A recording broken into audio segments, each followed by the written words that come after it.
আসসালামু আলাইকুম। মাত্র 2 মিনিটে শীতের এই লোভনীয় পিঠাটি তৈরি করার জন্য দিয়ে নিচ্ছি 1 কাপ নারিকেল কোড়া, পৌনে 1 কাপ চাউলের গুঁড়া, দিয়ে দিচ্ছি হাফ কাপ চিনি, 1 চিমটি এলাচের গুঁড়া, আর মনে করে অবশ্যই 1 চিমটি লবণ দিতে হবে।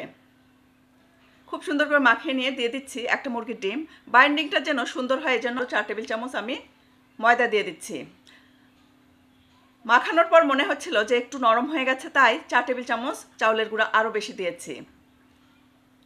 সব কিছু একসাথে খুব সুন্দর করে মাখিয়ে নিয়েছি। টেস্টের জন্য কিন্তু অবশ্যই এই গুঁড়া দুধটা দিতেই হবে। তারপর সব কিছু একসাথে খুব সুন্দর করে মাখিয়ে নিয়েছি। এভাবে আমি চ্যাপ্টা শেপের পিঠাগুলো তৈরি করে নিচ্ছি এবং গরম তেলে সাথে সাথেই ছেড়ে কিন্তু ভেজে নিতে হবে। উল্টে পাল্টে মিডিয়াম আঁচে এগুলো খুব সুন্দর করে আমি ভেজে নিয়েছি। নারিকেলের পিঠা আমার রেডি হয়ে গেছে। ঠান্ডা হবার পর এয়ারটাইট বক্স ভরে এগুলো রেখে দিতে পারেন। ঝটপট বানিয়ে ফেলুন আর এটা সবাই মিলে এনজয় করুন।